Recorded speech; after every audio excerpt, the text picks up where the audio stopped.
You don't want to be every time, no. I would like to personally welcome you to Man Hour After Dark. Say that then. While I bring you the host, Mike, Buck, and Cone. You know who's coming to the stage. Sports talk than what you about to hear right here. I second that. Go. You know that it's us when we talking about sports. Giving you facts on the field to the core. Tune in, we need the support. 1 hour too short, still listen some more. On all your stations, not dropping no music. Starts like Adidas, but Nike just do it. Down 4 in the 4th, we go for the win. Michael 2 seconds, we taking it in. Buck, Mike, and Combs, you know what's going on. Man, now we're out the dark, no LA, we the big spark. No 4th and inches, won't cut short. Got the best talking, it's all sports. Buzzing more than buzzer beaters. We coming live, all 3 speakers go. And what is up, Man Hour Nation? Michael Buckhash here with the Man Hour. First things first, head over to manhourradio.com. Check out the blog section. Check out the merchandise section. But most importantly, check out the members only tab. As little as $3 a month, you can become a member over there. You can help us out. $3 a month. It helps out the cause and helps us have a great show. Speaking of a great show and the man, the myth, the legend himself, D. Wyatt Williams. Go ahead and welcome Wyatt on the show. Wyatt, what's going on today, buddy? What's going on, man? I'm ready for a awesome show. We got some awesome guests lined up. We got Trey Kauffman, a state champ in the state of Indiana, headed to Purdue. After Trey, we've got Zen, who's at Ohio State right now. After that, we've got Kobe Barnes headed to John A. Logan. Then following that, we've got Cooper Jacoby, who is Trey Kauffman's teammate on Silver Creek. He's headed to Toledo. Yeah. We've got a jam-packed show. Yeah, interview after interview after interview, but let's go ahead and bring on the Purdue man himself, the Boilermaker himself, Trey Kauffman. What's up, Trey? What's going on, Trey? Yeah, what's up, guys? Thanks for having me. Absolutely, man. So can you hear me? as we're going to bring up some highlights. Yeah, I can hear you. Can you hear me? Yeah. Can you hear me, buddy? Yeah. Okay, cool. We're all good. So yeah. I really want, there's a lot we got to discuss here. State champs just, less than a week ago. Purdue, there's a lot of stuff we got to discuss. We're going to back this up all the way back to the last state title game. So you guys win state your sophomore year, in 2019 before COVID, pre-COVID, I should say, before the world went crazy. Just what was that like?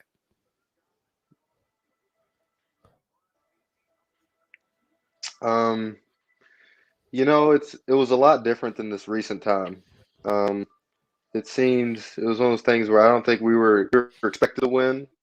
And then it was the first time in school history. So, it was almost a shock. So that was a really cool experience for obviously the community and the town.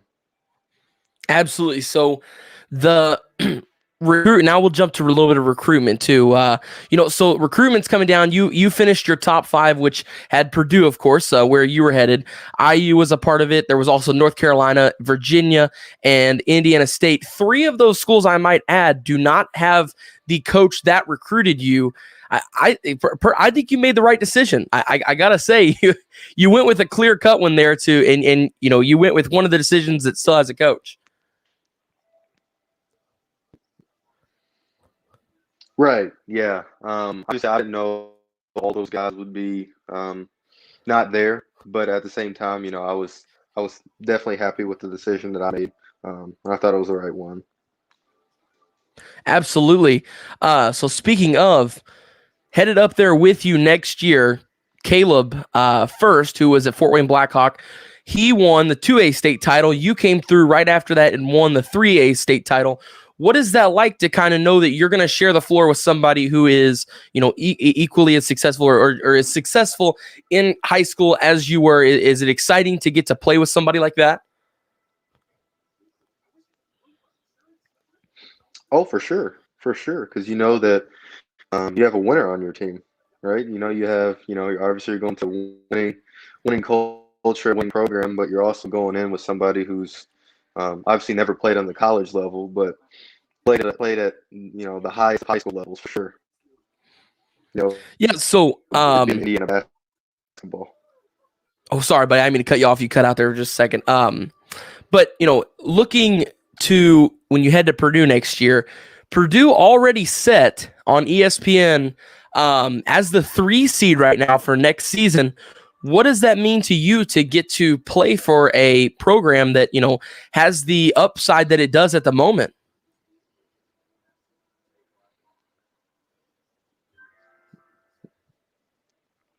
I mean, it means a lot. Obviously, as Coach Hoffman always says, potential doesn't mean it means what you could be. So obviously, I knew when I selected Purdue that there was going to be a group of guys up there who were very talented and had a very winning program, and so I knew we were going to be good. So job to come in there and do whatever I can to help them win and try to I guess find my role in that type of environment. Yeah, so you speak on winning and stuff. Silver Creek, the area that it's in, of course, Sellersburg, Indiana, there is a lot of shirts right now being made, the brand being tossed around of Titletown. I love that brand because, you guys won your second state title. The girls won a state title in basketball. Even the cheerleaders got away with a state title this year. So what does that mean to be a part of a community that is now known as Titletown?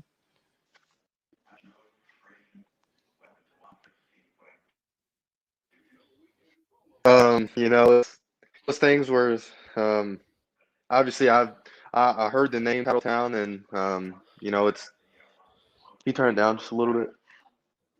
Just turn the TV off. Turn the TV off.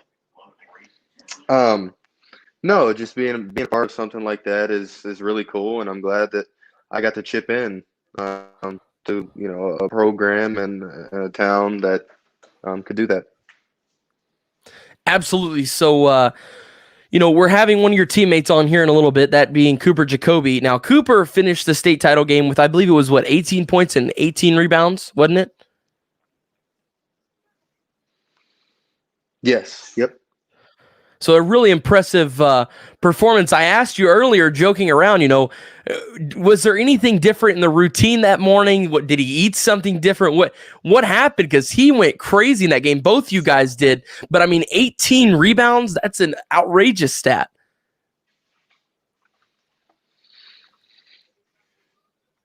Yeah. I mean, he's it's one of those guys. It's I guess it's a little weird for spectators to see, but when you go up against somebody like that and practice against him every day, you know what he's capable of. And he was capable of a game like that. He was bound to have a game like that. So I was super excited for him, and we needed every one of the rebounds that he had for sure to win. Absolutely. So, Buck, I'm going to toss it to you here for a second. Buck, you got any questions? So I didn't know anything about the whole Titletown thing. That is actually pretty cool because Cindy actually went and got us the state championship girls. We picked them up from the girls Tuesday or Wednesday, and we ordered ours this week for the boys. So I'm pretty excited and like about that. But Trey, what is going on in Indiana right now, and they have a brand new coach. Has that new coach contacted you about maybe trying to pull your commitment from the Purdue and kind of stay closer to home?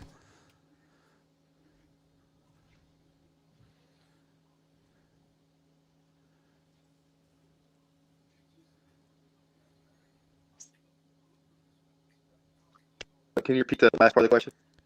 Yeah, has the Indiana new basketball coach contacted you? Yeah, Mike Woodson contacted you about possibly staying closer to home?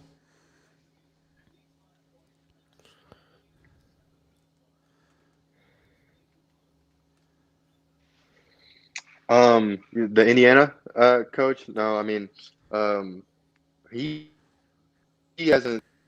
I guess I'm not sure what the question is. Yeah, obviously I committed and signed to Purdue, so sorry, I'm having some. Yeah, it's definitely understand, man. Don't worry about that one. Just like at all. As we are going to try to get Trey come back here as soon as he can. But Wyatt, let's go ahead and go through some of these highlights. These are some highlights from his AAU days. Absolutely.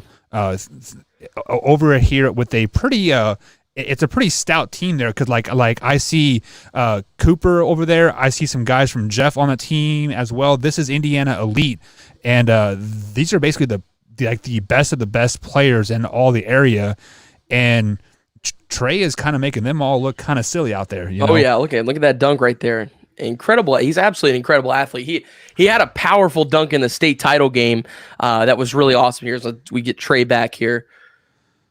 I'm bringing him on. Oh, I think we lost him again, man. Technology sucks, man. But anyways, yeah, no. Trey's an incredible athlete. He had a really awesome dunk in the state title game. He drove the baseline, jumped up, and just slammed it home, hammered it.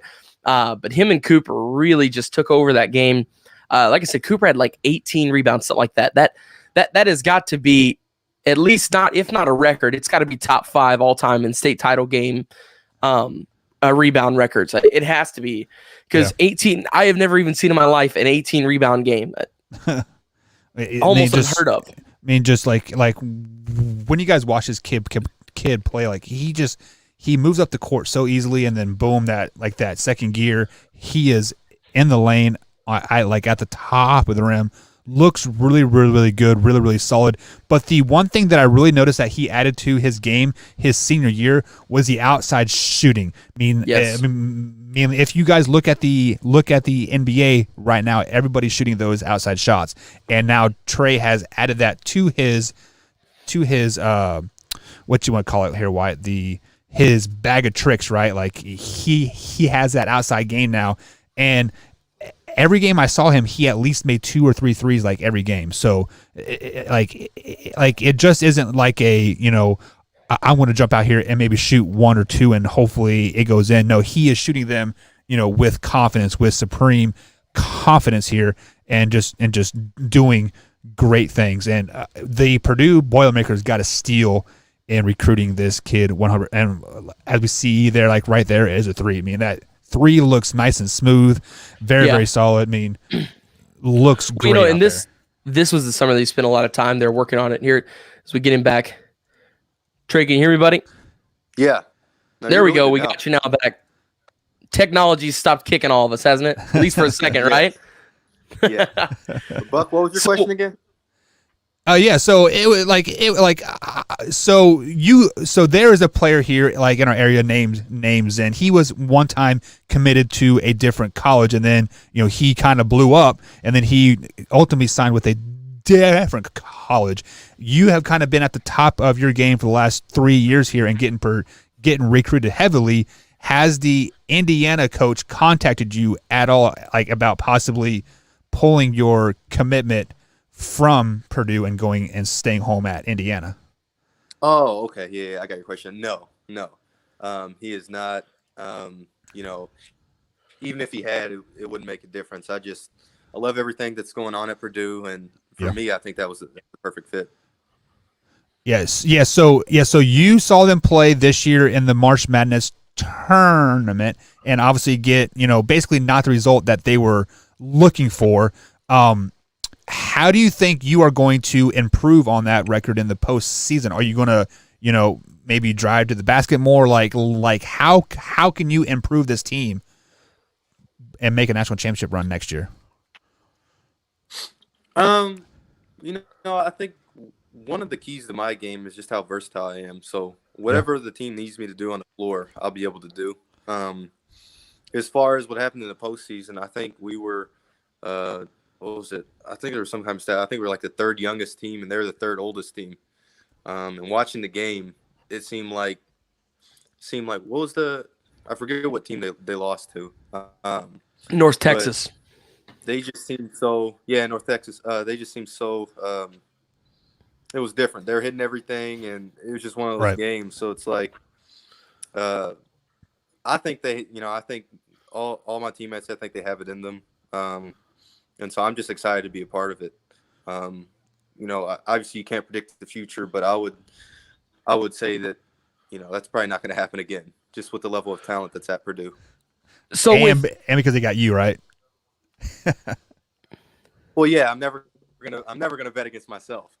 Exactly. Sure. I love it. So the question I have for you, Trey, with AAU, are you still able to play AAU this summer, or is AAU all over it? Is that like before your senior year is the last year, or do they have one after your senior year? Can you play another season?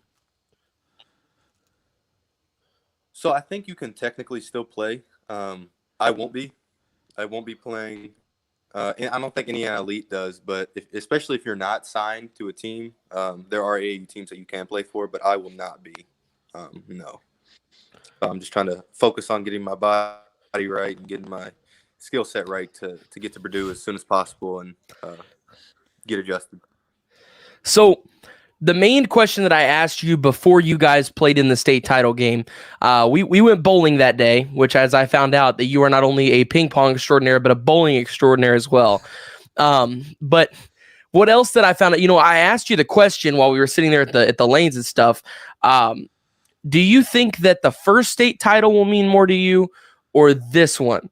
And you said, I don't really know. I want to play in the game before I give you the answer to that question. So now I'm going to propose the question to you again.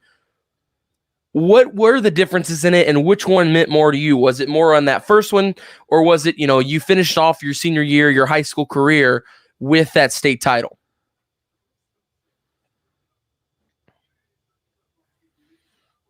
I think the first one, but they were both a lot different. I just think the first one because it was the first time, like I said, in school history that we'd won anything as far as a state championship. We weren't predicted to win; we weren't supposed to win. Even though that I believe we had the better team. I think that one just means a little bit more than the other ones, or the other one. That being said, I mean the second one, we had to deal with COVID, which everybody had to, but we also had some injuries on our team, different lineup changes. We just had a lot going on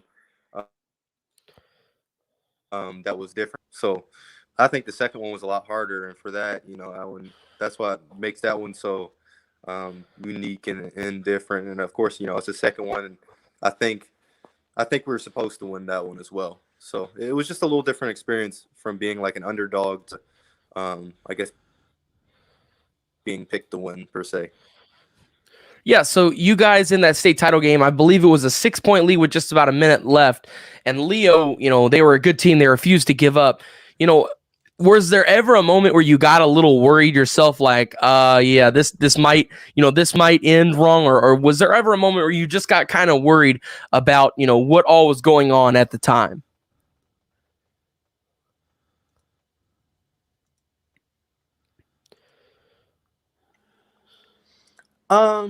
Not really, no. I mean, we played close games. We played the Connor, that was a super close game. Like I said, both regional games.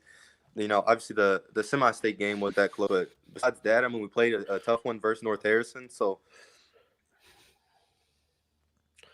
games where I was actually very excited that we won that type of close game, especially against Leo, a team that has a really good player, but also a really good team that's won some close games. So they knew what it took to win. So I think it's kind of cool that we were able to stop them from their comeback, something that they'd been doing the entire state tournament. Yeah. Yeah, so one thing that I noticed from your game this year versus the years past is like you, I believe it was sometime during mid-season when you guys were riddled with the injury bug and you had the opportunity to play basically like you had the ball in your hand pretty much all game. Like, I don't know if you want to call it a point guard or a two guard, but you were the primary ball handler for your team. With that being said, did you feel comfortable with the ball in your hand, or do you feel more comfortable playing at a wing?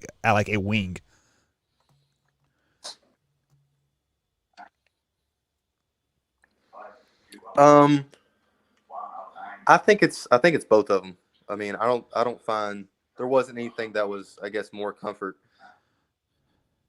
In the team, obviously, we had our guard was out for a portion of it, so I had to get used to that and kind of running the team that way. But I don't think one felt more comfortable than the other one. As long as you have good ball handling skill, know what your coach wants. I mean, executing is pretty easy. Yeah. So you are committed to the Purdue. You are going to be playing in a Big 12, team this next season. What is an ideal goal for you for next year?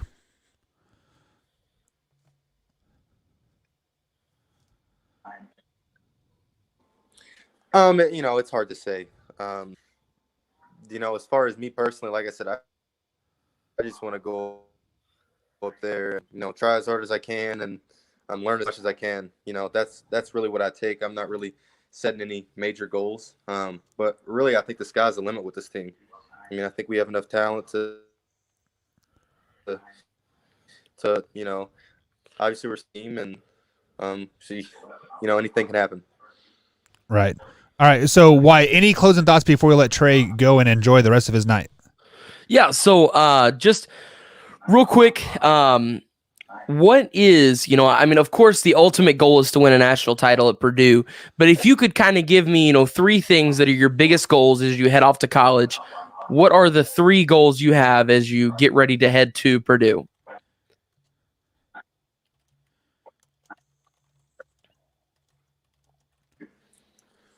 As far as like developing as a player, or no, just anything like accomplishments. Of course, everybody wants, like I said, everybody wants to win a national title, but really anything, just your biggest goals.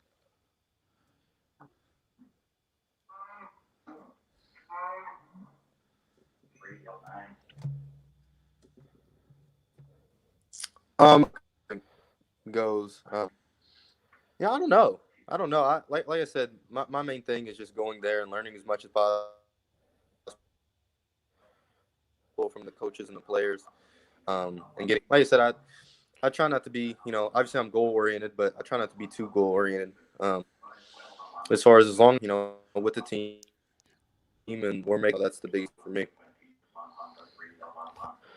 Absolutely, Trey. Well, we appreciate you being on, taking time out of your very busy schedule. Best of luck to you throughout the rest of the offseason as you get ready to head to Purdue, buddy.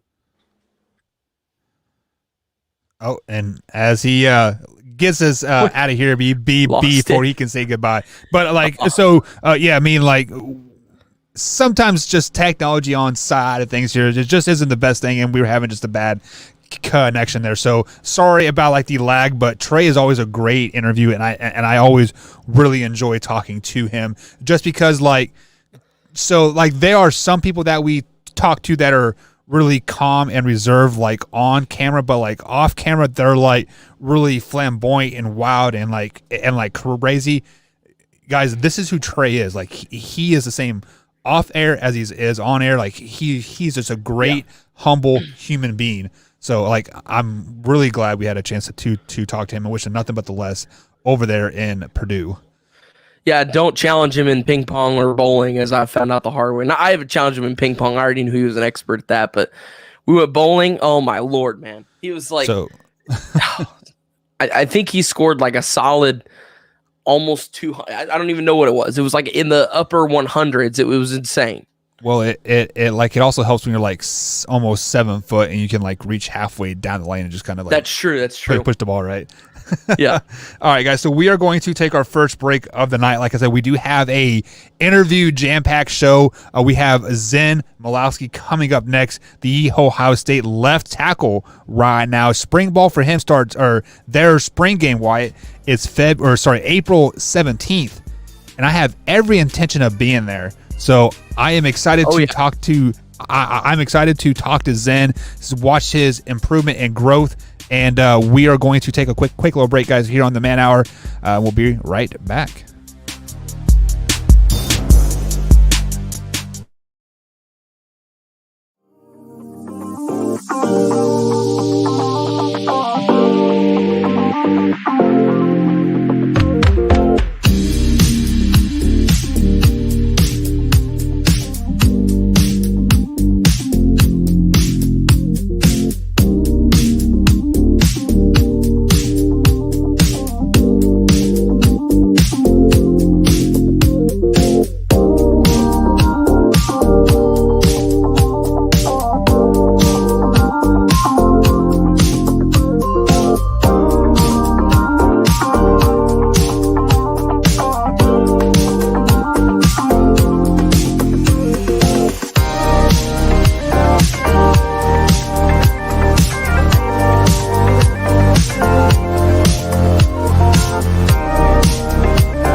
And welcome back to the Man Hour, guys. Michael Buckeyes along with Wyatt Williams here. Let me go ahead and bring him back onto the screen, guys. If you're going to miss any part of the show whatsoever, you can catch each and every one of these interviews over at youtube.com/Man Hour, as I will upload the clips over here throughout the weekend. But of course, if you guys are going to listen to us on the radio, you can also download us on podcast form, iTunes, Spotify, and iHeartRadio as well.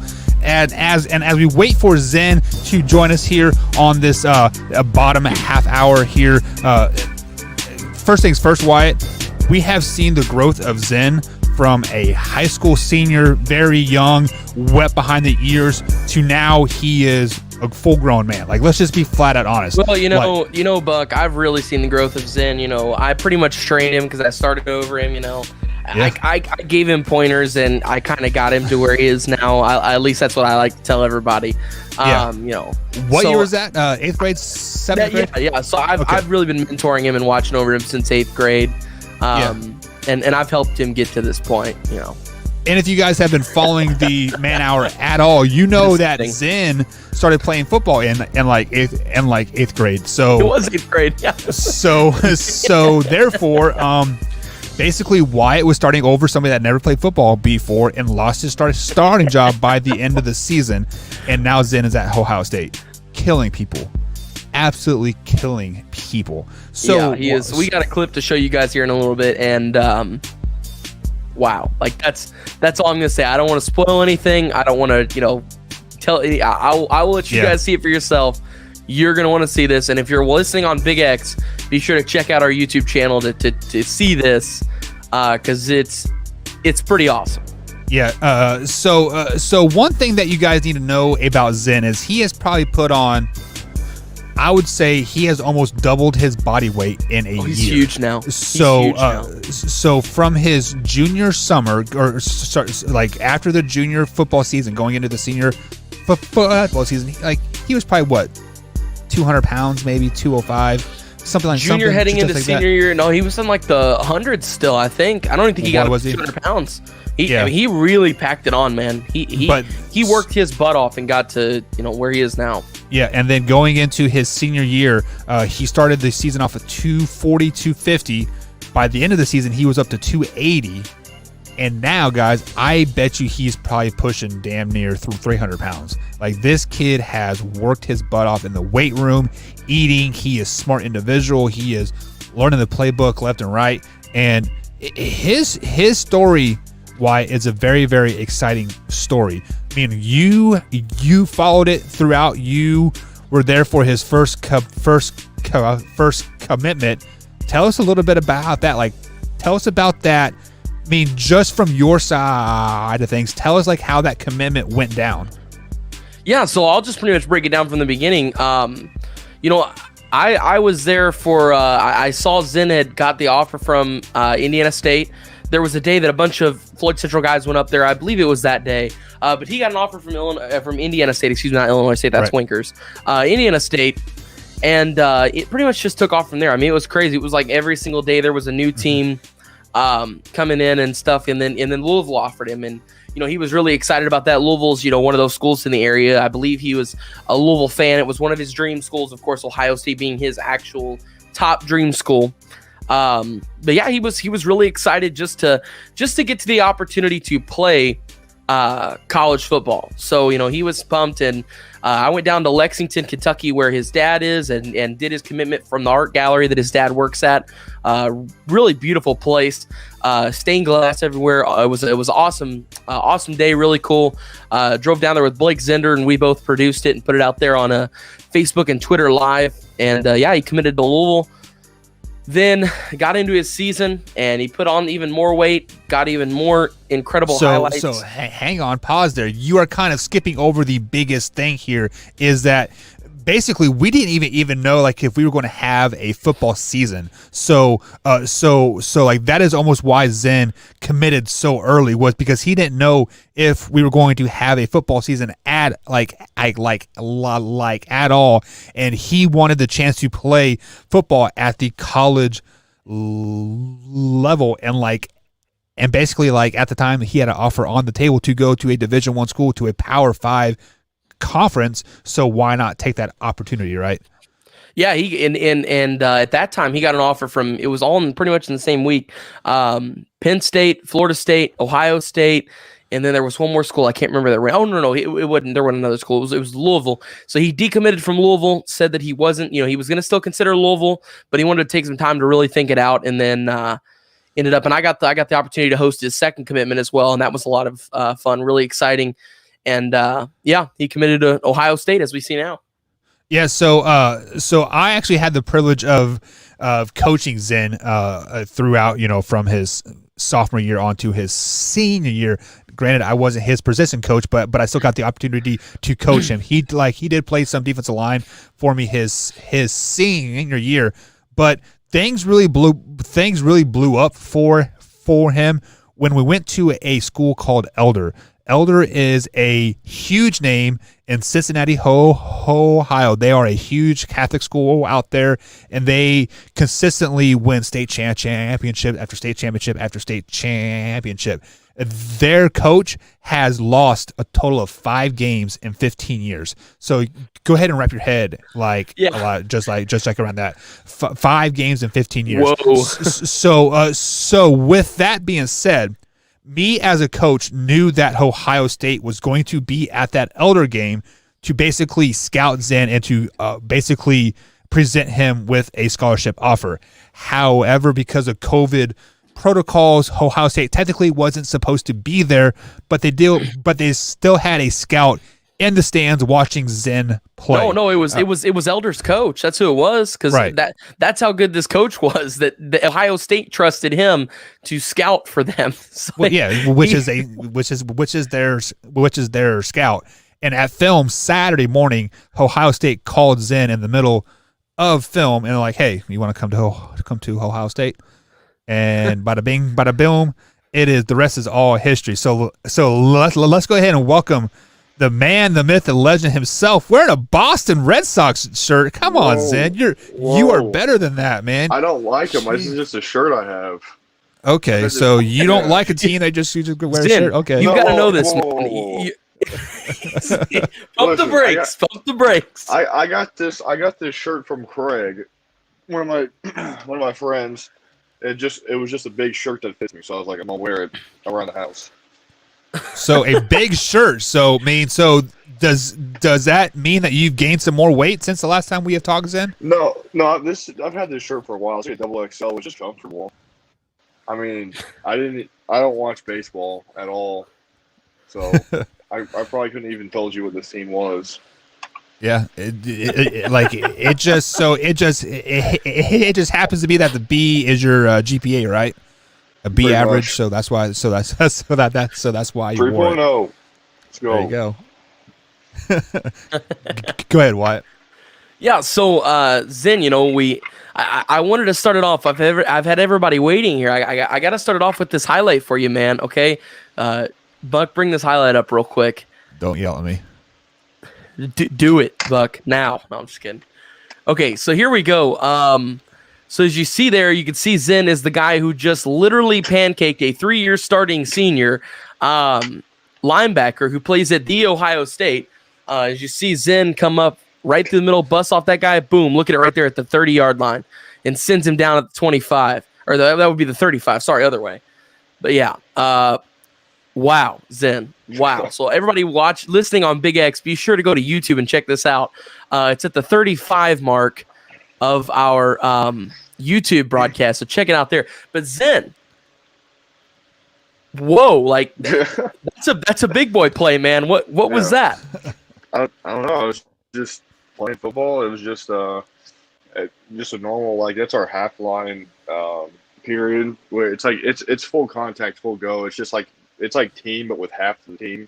Does that makes any kind of sense? We're just doing it with half the line because a lot of our plays, guys can get caught up and get hurt and stuff. If we run 30 plays of outside zone or something, something's gonna happen. Someone's gonna get hurt with all these guys going full speed. So they just do with half of it, just kind of take down on injuries and just people getting beat up. But I was just coming down on a block, and then I was supposed to come off the linebacker, and we had been drilling a lot of speed to power stuff. Oh, did I freeze? Oh, my bad. Never mind. You are totally fine, Zen. You're totally fine. But yeah, it's sort of, we're doing speed to power stuff, which is just like when you're blocking linebackers, just like taking your speed momentum and like just how to put your feet in the ground and like make contact and hit low and stuff, and it just worked really well. Yeah, well, it worked pretty well. You got pretty low on him and then sent that guy. Did you say anything to him after you did that? Like, who's your daddy or anything? Was there any kind of a nothing? What, you didn't say anything? I'm not. I don't play with. I'm not that kind of person. I don't think any of our games. I don't think I said. I don't say anything during games or practice. No. It's practice. I texted you immediately and I said, Zen, this is not some scrawny kid from Jennings County or, somewhere in the middle of nowhere, Indiana. This is a linebacker at Ohio State. I mean, wow. I mean, I don't mean to continue to stick on this play. It was awesome. It was incredibly impressive. But nonetheless, so we talked a little bit about it earlier, the decommitment and the commitment before you hopped on. So kind of just for everybody here, I gave my opinion, because I hosted both your commitments and kind of talked to you through that process as well as Buck did.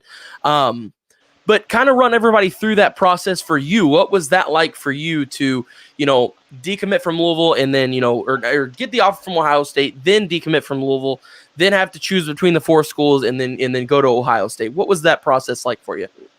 It was a lot of kind of like taking your own kind of like not letting people like tell you what they think you should do. Like a lot of people told me to not go to Ohio State and like stay at Louisville, and like they thought that it was too big of a school for me, and that people thought that I shouldn't go there because I would never play, or like it's just a waste of time just going to compete with all those guys. But like my whole like recruiting process, like pretty much like my whole football career has been like that exact same thing of like kind of people telling me that like I don't think you're here yet, or I think that you should stick to a lower level of where you actually are, and like people tell me to play it smart, and that like what happened through my whole recruitment. Like everyone used to tell me before I had gotten like Power 5 offers. When I got like my first one, I think it was like Boston College, and then they started coming in a lot. People were like, "Yeah, I think you should stay in the MAC because, I mean, the MAC is like it's a good football area. It's like it's good size football. It's Division I scholarship." And they were just like the Power 5 is a whole different world. And then when I started getting a lot of Power 5 offers, and like kind of they started to stack up, everyone was like, "Wow, okay, yeah." Like they started taking some of these higher Power 5 schools and were telling me that I shouldn't go there, I couldn't play there. Like I think one of my bigger ones was like Michigan State or something, or some other school at the time. People were like, "Yeah, I think that's too big football for you. It's Big Ten football. It's a different world than like ACC or something." So I was like, "Oh, just kind of like have to ignore that." And then I decided to go to Louisville. And then when I got an Ohio State offer, everyone was kind of like, "Yeah, like that's cool, but are you actually going to play there? Is that like, are you going to be able to go compete with these guys?" I was like, I mean, everyone had told me the same thing up until this point. So it was just like, I feel like, just kind of been a lot of doing my own thing. Absolutely. So just kind of, in a way, essentially just kind of betting on yourself. Mm-hmm. Absolutely. So, so you guys what are the conditions like? I've seen all this stuff on TikTok of these athletes dealing with, COVID and everything currently. Do you guys get tested every day at the moment, or what is that like? It's not bad now. A lot of us are getting vaccinated. I already had my first shot, so I don't have to test anymore. I ate my second shot in the 29th, I think. But God, that first shot takes it out of you. Like I was not feeling good for like a couple of days. I was like bed bound for a little bit, but it's not too bad. When we first got here, it was bad. It was like the PCR test where they like tickle your brain. It felt like every single day. But I hear you on that one, Zen. I know.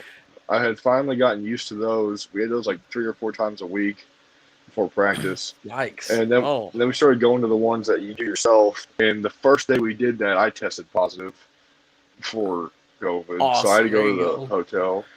And then I came back, and you have like a 90-day like period after you get out of quarantine where you don't have to test or anything. But I went and got my vaccine anyways, so I won't have to test anymore, period. So I'm done, thank God. Nice. There you go. So, we talked a little bit while I was just in Columbus a couple of weeks ago. I didn't realize that you guys were still out to leave the facilities, but speaking of facilities, you guys had a pretty big day the other day at the facilities of the pro days or whatever. Mhm. What was that like to kind of see these athletes, like Justin Fields and all of them compete at the pro day right in front of you? Oh, it was really cool. Like getting to like meet and talk to Justin like a couple of days. Like he still comes in and works out and stuff. And like there was a time where I was finishing up my last workout. I was like one of the last guys in there because I was taking forever. And he was in there doing arms and stuff. We were just like talking about like his career and stuff. And it was cool just to like really meet those guys and like see who they actually are. And like I'd say I think I got like a high five or like the handshake from Chase Young when he was there. It was cool. Just like seeing those guys and seeing that like these are like real people. It's not like it's not just like they're like these TV figures that I feel like a lot of people think of, but they're real people. Yeah. Is it kind of cool to get past that point to where you're not really a fan anymore and you're one of the guys? Is that kind of cool? Yeah, it is cool. I mean, it kind of also goes in with like the practice stuff too. Like when you come in as a freshman, at least you're kind of like big eyes. You're kind of like, wow, like all these guys like Ohio State like players. You kind of think of them as gods and that like the best football players ever. And you get there and you're like, okay, these are actually just normal people that play football just like I do. So I mean, it's kind of like you kind of like finally realize that it's not like that crazy, I guess. Yeah. So who is the coolest guy you've met so far? Like which guy was really just the coolest to sit down and talk with?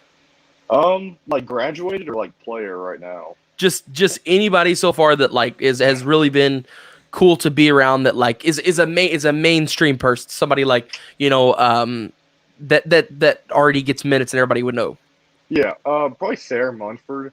He's been the starting left. This will be his 4th year, I think, starting at left tackle, and he's kind of like a big brother to me. He's like he always like helped me out with my plays and like drills and stuff, and he'll probably be like a 1st or a 2nd round pick next year. So like getting like one-on-one coaching daily from someone like that is kind of just like a really cool opportunity to have.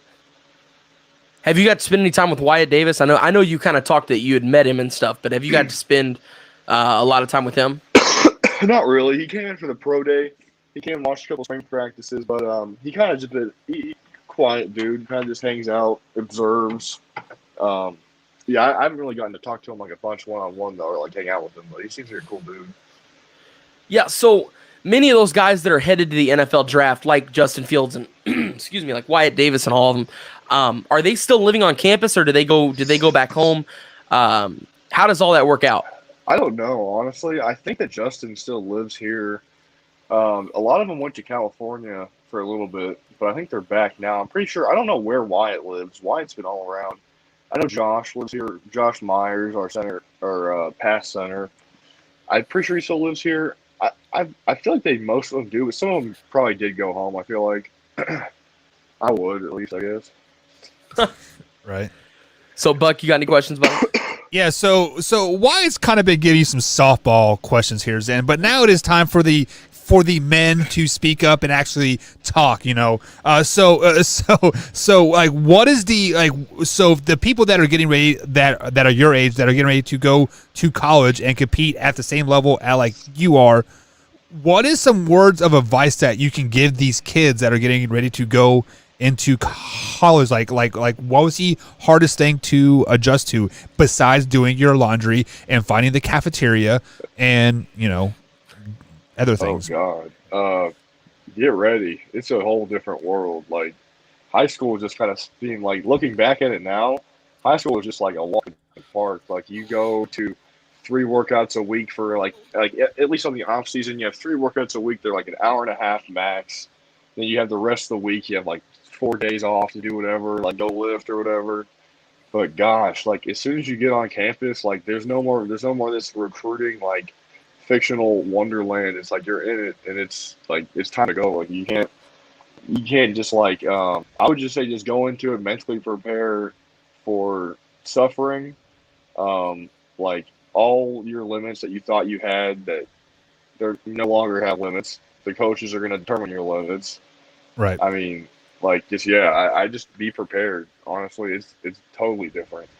Yeah, so one thing from the high school level to the college level is that at the high school level, people tell you how hard they like how hard I can push you, like what I can say to you at the college, level, especially at the Power 5 Division 1 level. The coaches are gods there. Like, let's just be flat out honest. The coaches make the rules. They are the judge, jury, executioner type of thing. Have you had any problems with any coaches yet? You know, have you guys not seen eye to eye on a few things or anything? No, I've got a really open mind about everything. I don't.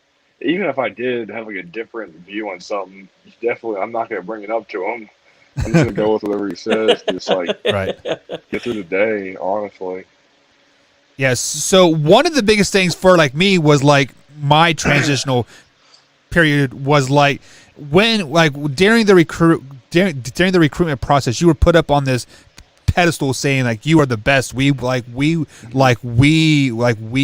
you to like come here, and then once you get there, you get shoved back down to the bottom, saying we don't want you, but you need us to, like the roles totally reverse.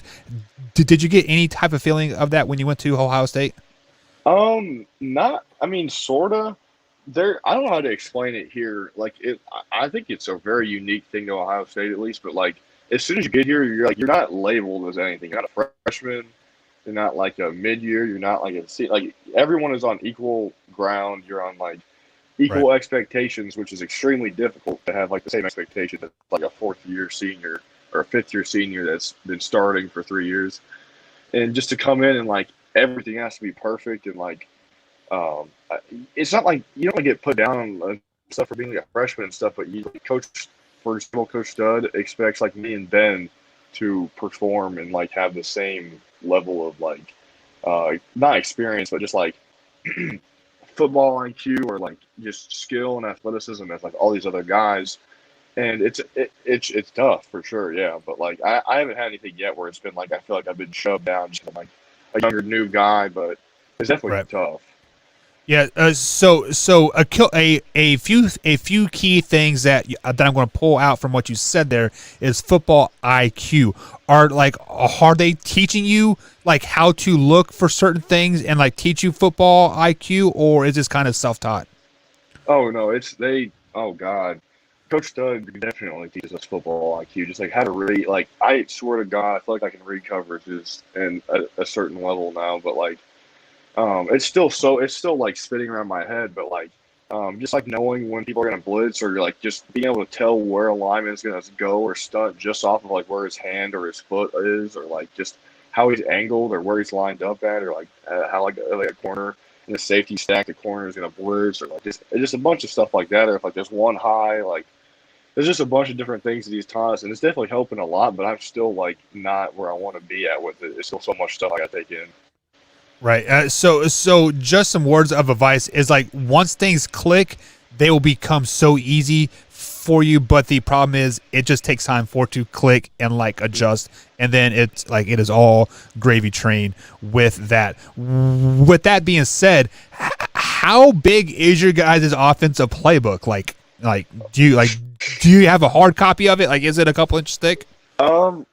Actually, I don't think you're supposed to be showing this, Zen. Don't show. I'm not gonna open it up, but like, so this is just the summer stuff. Oh Lord, that's just the what? Summer. This is just the summer stuff, and this is just for offensive line. So like, see, Jesus Christ. A gauge of that is like, I don't know, like it's a couple inches thick of stuff. Oh my God. But once you like, a lot of it is just building on itself. So like once you get it down, it's not like, I think right now where we are in installations, I only have like a couple of like at least run plays that I'm not really 100% on. But a lot of the stuff that's hard comes from like remembering all the different like blitzes. I swear they make us memorize like every possible blitz, and we have to have a name for it. We have to identify it and know when it's coming. Like how to like effectively like neutralize the blitz like it's a twist or something, just knowing like when to bump or like counting off guys and stuff like that so much. That's probably where I started with the most is just pass pro is so difficult. Yeah, I mean, just passing in college level to the high school level, it is a huge change, right? Because you actually have to give your quarterback some protection because he just isn't bigger and better than like everybody else and just can like outrun anything. With that being said, I'm from the defensive side of the ball, and like all of our play calls were synchronized to separate on certain parts of the field. So like let's say we called like a tangle twist sky blue, zig green, right? Mm-hmm. So like that basically tells the left side of the line they do this, the right side of the line they do this, these certain corners do this and this. Are you guys' play calls much of the same? Like, do you have offensive line play calls and then the actual play call itself, or is it all universal? Sometimes. Well, actually, no. I guess it is very different because it depends. Because pass pro, like you make a base call or a match call or something like that, but like run blocking, like there's like 4 different types of blocks, at least for us. So like if we're like you have 5 offensive linemen, say like you're going left, so like the first block, if you have like a tight end and a tackle, and that like double team, if you're like double teaming the end up to a back or something, that'd be like a Ted call. You have to say that, or if the tight end's leaving, he has to like tell you he's like gone, or like if it's a like guard tackle, it's a gut. If it's a guard center, it's a cage. If it's a backside guard center, it's a ass. If it's a backside guard tackle, it's a B block, and then if it's like a backside tackle tight end, it's like a TT or something, or like a C block. Or, I don't know. There's like so many different things on different plays that the calls will change. So it's just I guess it is kind of like that. Why is your head spinning yet? Yeah. Yeah. I'm it's wild. I'm listening to this, but hey, Zen, I wanted to give you a chance here. We've got a couple of fans asking some questions. Stacy asks, I love ramen. Do you strain them or leave in the juice? Very important question. Yeah, leave the juice in. It's not ramen without juice. Just eating like exactly. I told you, Stacy. I told you. Oh, y'all leave the juice in? 100%, man. Yeah, leave it. It's like taking the juice out of chicken noodle soup. That's just like strange. Yeah. No, it's not. I believe that is a Class C misdemeanor in Ohio if you drain the juice off of the ramen. Not even like why? I don't even know why I knew that they didn't like it as soon as they called the juice. It's like broth. Yeah. It's salt water. It's not broth. It's still the second greatest part of the ramen. Let's just be honest. Oh my god! But the next one here says this is Drew. He says, Zen, if anybody asks, I will deny it. But you are the only guy I will ever root for on the Buckeyes. So there you go. So you've got some fans there. Looking here at some other stuff. Buck, did you get any? So one of the biggest question here is that the spring game is April 17th, right? So just a week away. Have you been assigned a team yet? Are you going to be Crimson or on the white team? Scarlet or gray? Or Scarlet. Yeah, they haven't assigned us yet, but they did just announce today that they are allowing like 19,000 capacity, and the tickets are only like $5, so that's kind of cool. Well, I can tell you I'm going to do everything in my power to be there. I already have a babysitter lined up, so I'm pretty excited to get up there. I hope I get in. I mean, it'd be exciting, but I'm like the third string left tackle right now, so I don't know how they're going to do it, but it'd be pretty dope if I did get to get in on it.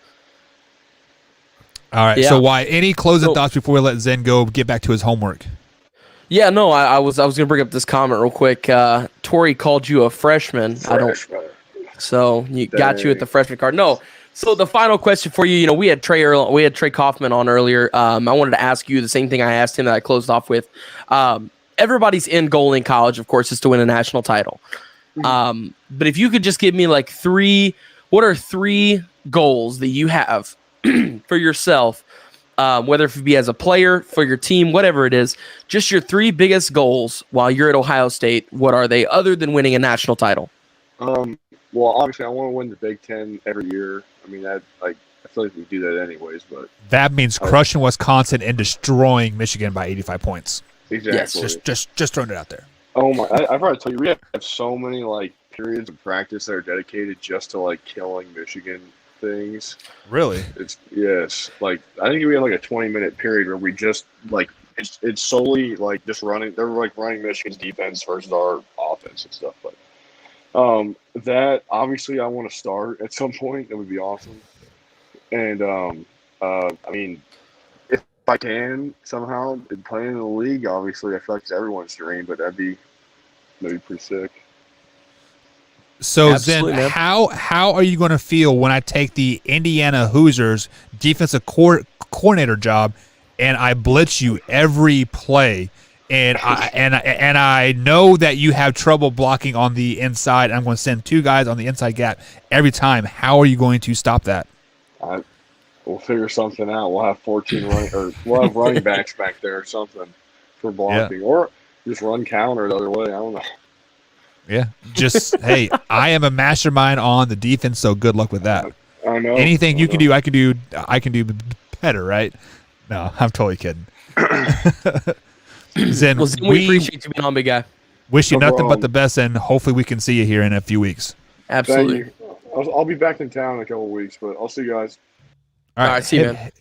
All right, man. So, guys, that is Zen. Still a very, very humble individual. So, fun fact, though, guys, is me and Zen talk damn near every day, and he is still the same person that he was his sophomore year. So, it's actually pretty exciting to watch somebody succeed like that. There's nothing better than whenever athletes don't let anything change them at all. It's just they're the same genuine person always. It's funny, though. I just noticed this, and I completely didn't notice it before, but Trey has a blue check mark on Instagram now. So congratulations, Trey. You're verified on Instagram. What Pretty does cool, the blue isn't it? check mark mean? Means you're got sent to the principal's office and you're in trouble? Yeah. Yeah. No, it's like what famous people get or whatever to verify it's Trey. actually their account. That's cool. I'm So verified yeah, you too. finally got that. You got a blue check mark, Buck? It's like it says under man hour under like underscore buck, and then has a blue check mark next Nice. to it. There you go. No, it's just a black check mark. Is that kind of the same thing? I think so. Oh. I think that's what actually means you're going to the principal's office. I think the black check mark means principal's It office. wouldn't be the first time that I've been there. So let me go ahead and bring up this comment here. And Tori says, how come you didn't ask him why he hates me? Tori, we all know the reason why Zen hates you. 1, you are a Wisconsin Badger fan. 2, you are from Wisconsin. And 3, you don't even know his name. That's why he doesn't like you. Oh. No, I'm kidding. Zen likes so. Funny story here, Wyatt. I wanted to bring this up when you brought up Zen's high school career. I believe we were playing Jennings County, the team that you brought up, right? Zen got called for a personal foul for blocking somebody too hard. He literally picked this kid up and threw him out of the back of the end zone. That was B&L. Yeah. He got a personal foul for blocking too call. hard. Yeah.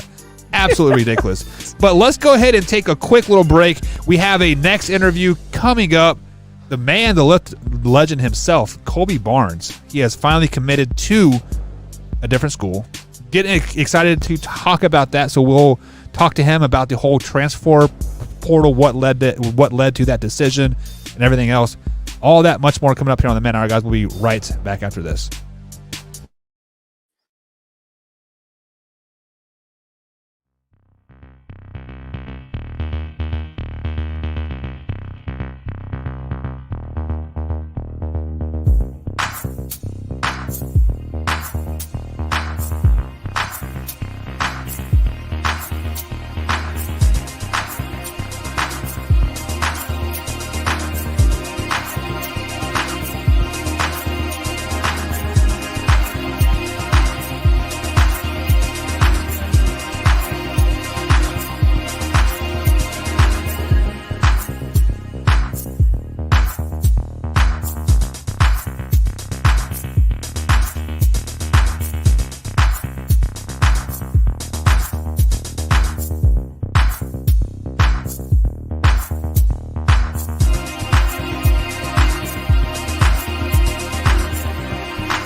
And welcome back to the Man Hour, guys. Michael Buckeyes along with Wyatt Williams here. We've had an interview-filled show today, and we're going to basically have some more interviews on, and we have one of my favorite guests on right now, like Colby Barnes. Colby, welcome to the show, man. How have you been doing so far? What's up? How you doing? How's everybody doing? We're doing great, man, and I hear you are pretty excited. You've had a great time. You've committed somewhere. So tell us a little bit about that. Yes, sir. I committed to John A. Logan, the junior college in Cartersville, Illinois, and I feel like they're gonna have me in the best situation with the best exposure for where I can get to the next level. So. All right, Wyatt. Yes, sir. So, Kobe, I saw you posted something about the tournament that John A. Logan is currently in. They just won their semifinal game by 40 points, was it? Yeah, it's ridiculous. Something like that. But what is that tournament? That's their region tournament. So whenever you're talking about Division I tournaments and stuff, like that's their conference tournament to get their bid into the national tournament, which they would right now. Even if they lost their next game tomorrow, they would still go to the tournament. So cool. So Kyle Smith-Peters is the coach up there, correct? Yes, sir. Yeah. So kind of just run us through what it's been like to talk with Coach Smith-Peters and just what this whole, I guess you could say, second recruitment has been like. Coach Smith-Peters, he's just one of those guys who keeps it real with you all the time. I know through the first phase of my recruiting, I wanted to go somewhere where I heard everything I liked. And he kept it 100% honest with me the whole time. He said, I'm not going to promise you a starting spot, 15 shots a game, and playing 40 minutes because it's just not going to happen. He said, I promise you an opportunity to come in and do whatever you can, and you'll get the best exposure you can, and you'll play against high-level players every day in practice and every time you step on the floor. So. Absolutely. So have you been up there and toured everything? I went up there Saturday. Yeah, this past Saturday before Easter. And I went up, watched them practice, talked to one of my friends is already on the team right now, and he's going to be coming back next year. And I got to talk to everybody, talk to all the coaches, and just see they call it the Logan way there. So just see what the Logan way is all about, really. Awesome. So whenever you look at this program, they are known for, of course, bringing in guys who, want that second opportunity. Jay Scrub is a name I want to mention, a guy currently playing in the league, went to John A. Logan. Of course, you want to follow in those footsteps and go to the league. So, have you talked to Coach Smith-Peters about the process of what that's like to, go to John A. Logan and then transfer somewhere else? Oh, for sure. I wanted to make sure I was going somewhere where I could get to a Georgetown, a USC, Oregon, a place like that. And they know everybody in the nation. And it's not like you're going there with the off chance of maybe going high major or going back to mid level. If you go there and you perform and do what you're supposed to do, you're going to be going to one of the high major schools. And I talked to Jay Scrub a lot. We trained together, or we trained the same guy back whenever I was home. And he told me, if you're going to go, don't go thinking that it's going to be some bull. They expect pros and they want pros. So you're going to be pushed and you're going to get a lot of the best that you can get. So I was like, man, that sounds like exactly what I want. I want to go. I want to be a pro. So hopefully Absolutely. I'm going to put that work in, and hopefully they can just help me get there. Yeah, so you you talked to us a couple of days ago, about a week ago, about how the process was going with the transfer and all that. So you mentioned Western Michigan and you mentioned Georgetown were some teams that had shown some interest. what kind of turned you, or not necessarily, I don't want to say turned you away, but what made you choose John A. Logan over them? Was there something that, along the way that you decided, this is a better fit? What was that? It's gonna be, if I were to go to a school like Georgetown right now, I would have to go in and really reprove myself to everybody that I'm that type of player. I can play on this level. And going to Western Michigan, I mean, I felt like that was a solid option, but because one of my old AAU coaches ended up going up there and has a coaching job up there. But if I were to go to one of the higher level schools right now, I feel like it'd be extremely hard for me to get the trust of all the guys and all the players and the coaches and all that, because I didn't have a great year statistically at Indiana State. So if I went up to somewhere like that, they'd be like, "Well, what did you do?" And I would have to kind of just show that I'm that player. And if I went to Logan, then I would be able to showcase that throughout the whole year, and I wouldn't just be, "Here, I'm giving you a chance." It would be like, "We want you to come to our school." You know what I'm saying? Yeah. So you have, is it 2 years left of eligibility? After my year at Logan, I'll have 2 years of eligibility left. Yeah. Okay, cool. So, have you kind of, I know you mentioned that they have connections all around the country. Have you kind of told Coach Smith Peters, like, hey, these are some of the schools, like, I know, of course, everybody listening, I'm not saying that, this is the school, but let's say you wanted to go to Oklahoma. Do you go to Coach Smith Peters and say, hey, look, I want to go to Oklahoma. Can you help set that up? Have you had that conversation yet with whatever school it may be that you're wanting to go to after this? I mean, And him kind of start setting it up. I haven't had him start setting it up yet, but I've talked to him. I've talked to the assistants. And that's how I kind of figured out that they know everybody in the country, because I was like, who do you know in each of like the high major conferences? And they were saying all the schools that I wanted to go to, and I hadn't told them any of the schools I wanted to go to yet. So, yeah. So, I thought that was kind of cool that they were able to do that, even without really me telling them anything. So. Yes. So one of the biggest questions that I want to ask, and kind of get the full story, just so the people that are new here and I don't know your full story. You started your high school career at Floyd Central. You graduated in 2019, right? Yes, sir. Yeah. So on your first recruitment process, what schools were interested in you going to their school, like at that time? I had like 15 or 16 offers, I want to say. And the most notable ones, I mean, of course, Indiana State, Belmont. I had interest from a lot of the high major schools. I had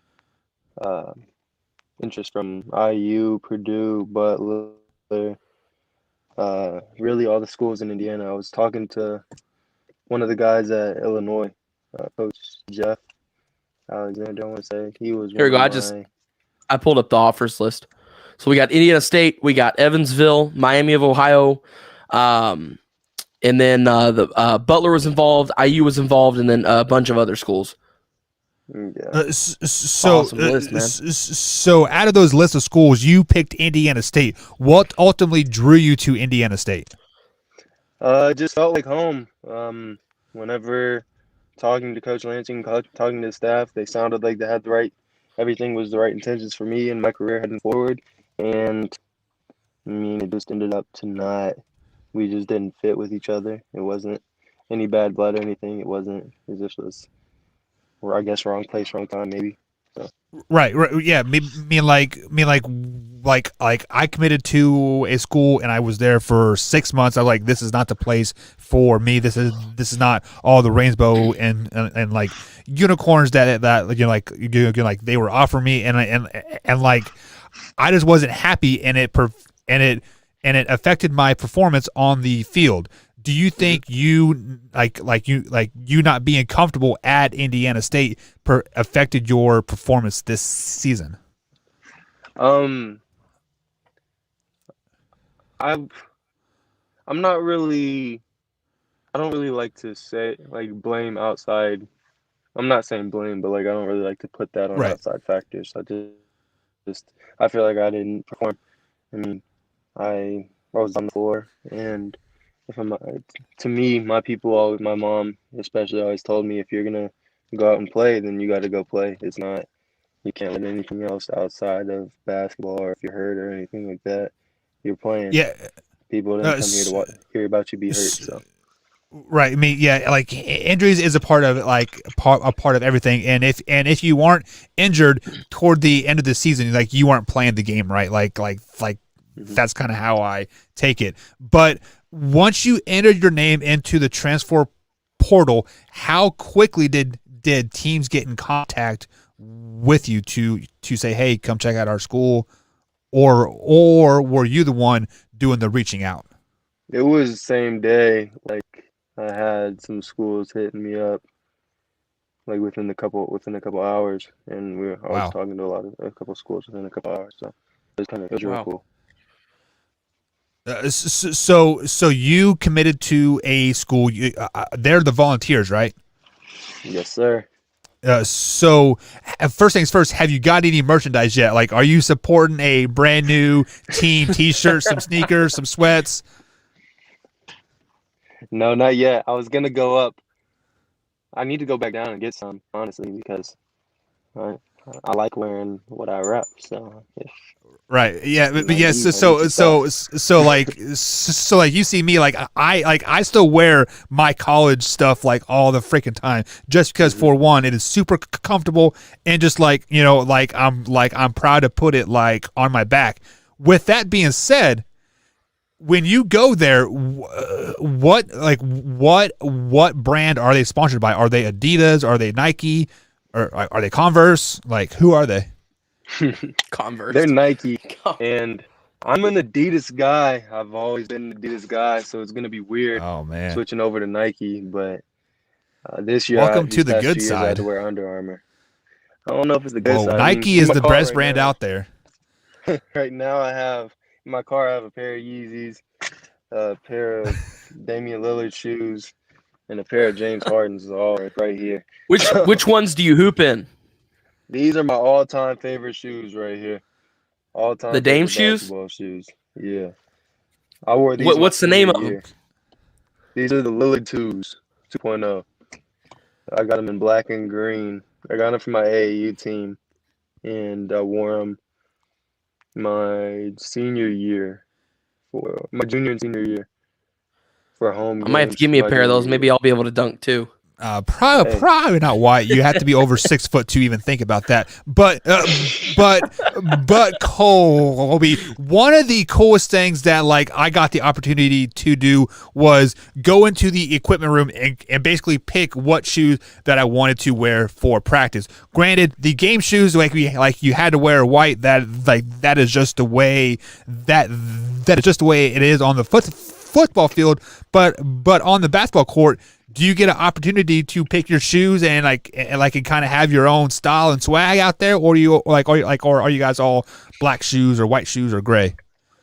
At Indiana State, we all had it was a set rule, but at Logan, they said they're gonna give me 3 or 4 pairs of shoes, but they said if you have a pair of shoes that you can go get 30 and 20 in, then by all means, you can wear those shoes. So they're not really strict on it.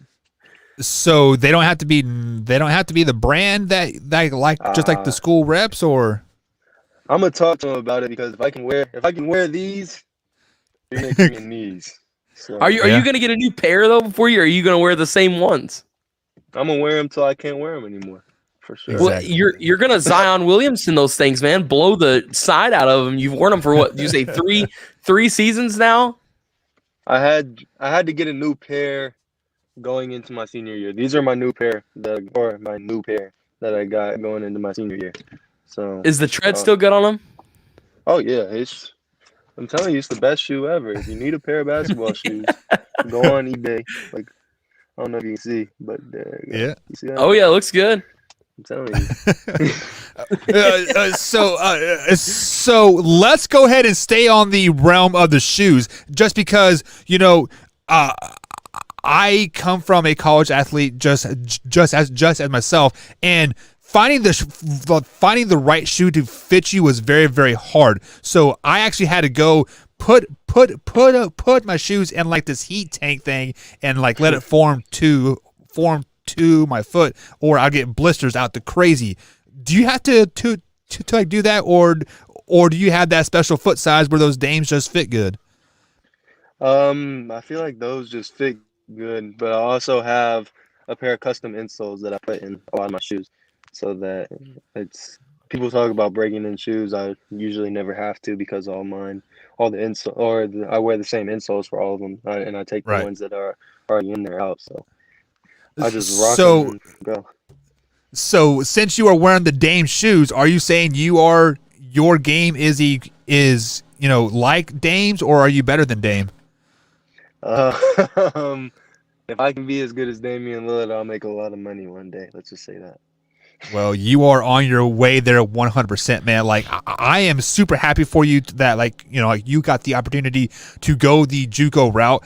I went the JUCO route and would like as well, and that was the best decision of my life, 100%. Not because of the playing time, it was just the experiences that I had there.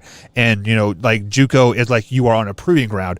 Do you think that you are going to prove yourself, like prove that worth there, and make these Kentucky and Indiana and Louisville open their eyes? Like, man, we really missed on this kid. Yes, sir. That's the plan. I've got an edge on my shoulder, or a chip on my shoulder, and playing like I have something to prove again. I mean, I feel like coming out of high school, I was under recruited, and I just got something to prove. So Kobe, go ahead. Go ahead. So I had a big question for you here. This one's way off topic, but I was just scrolling through the comments here and I couldn't find it. But a fan earlier asked, and it's a big dilemma we had earlier. Do you like your ramen strained or with the juice in it? I personally am not a ramen guy, but I know a lot of people like their ramen with the juice in it. So if I were to do it, I would probably eat it with the juice. Oh, yes, man. sir. That is the only way to eat it. Well, speaking of food, what is your favorite food? Just so people can, when you arrive on campus there in Illinois, they can go and take you out for like food. Like, what's your favorite place to eat? I like steak a lot. A nice ribeye and some cheese fries and some broccoli. Whew. It's the key to my heart right there. That sounds like a Texas Roadhouse hangout there, 100%, right? Mm-hmm. If I go to Texas Roadhouse, I'm gonna get the applesauce though. Their applesauce is crazy. Yeah, they like with a ribeye and some applesauce, just chowing down on some. Have you not had their applesauce? Why? They put like some like they like put some like brown sugar on top of it. Man, it is applesauce. I've never had their applesauce, but I'll tell you what. Now, if everybody's saying I got to try this applesauce, I've got to go try this applesauce now. I guess. Yeah. All right, crack. It's better than crack. Well, maybe. Who knows? So it's why any closing thoughts before like Kobe get back to some training. Yeah, so this was the same question that I proposed to Trey Kauffman, who was on at the beginning of the show, and Zen Mahalski was on right before you. Hey, you're heading to John A. Logan. Of course, I said the same thing to them. Of course, everybody's goal is to win, a title, right? Before you leave college, what are, your three biggest goals at this moment that you want to accomplish, that other than winning a national title? So personal awards or personal accolades. Personally, I want to be my conference player of the year. I want to be wherever I end up. I want to be in the 1,000-point club, and I want to have a winning percentage of over, let's say 80. Yeah, over 80. Nice. Hey, did you see that shot right there? That was my There at first. the Yum Center. Look at these highlights, guys. Look at this shot. Corner 3 in Yum Center. I remember that basket forever. That was my first college bucket. That was your first college bucket? Yep. Listen, God. the people here in like Southern Indiana were going crazy after that game because you scored like 15 points that game, right, or something. It was my first game or my second game. First game I got substantial minutes and I scored 6 points. By substantial I mean I got like 12 minutes. But I had 6 points and like 4 rebounds or something like that. So. But either way, it was against a hometown team, right? Against Louisville, yeah. People were. It was like I was still new in this area, just like at that time, and like people were like Kobe Barnes. I'm like, who is this kid? And then I was like, wow, okay, I see you, right? So. But yeah, no, my first game calling a basketball game was Floyd Central in Madison, I believe it was, and Kobe had a dunk in that game, and I don't remember who it was on. I think it was on a kid by the last name of Welsh. I could be completely incorrect on that one, but man, Kobe just went up and just jammed on this dude and hung there for a second. They came back down, and I still have the clip recorded on my phone of calling. Finish that hard. Yeah, I still have the clip on my phone of me broadcasting that moment. But I remember when you went to. I remember that play. Yeah, I remember when you went to play at Louisville. I was in Becky's office the day of, and Sturgeon walked in, and they were both Sturgeon and Becky. Both were kind of talking for a second about how they were going to the game that night. I know Sturgeon went. I don't remember if Becky went or not, but I remember everybody around the school went to that game that night to watch the Kobe Barnes, the former Highlander, play at the Yum Center. It was a really cool moment for us to see, but I can only imagine for you, what was that like to play at the Yum Center? I mean, it was great. The Yum Center to me it's got to be a top 5 for atmosphere in the nation, especially whenever it gets packed and gets going. Oh yeah. And that was their first like real home game, I think. And I feel like that, like just playing in front of everybody, and it felt like it was a home game for me. I mean, for my teammates, it didn't feel like a home game, but for me, it was like I had 200 people there came and watched me just to come watch me. Yeah. So, I mean, it was nice. It was amazing to really just know that everybody still appreciates me and everybody still rocks with me. I mean, I know you hear it all the time, but like being able to see it is a lot better than hearing it, if you know what I'm saying. Yeah, I definitely understand exactly what you're saying there, man. So thank you for joining us.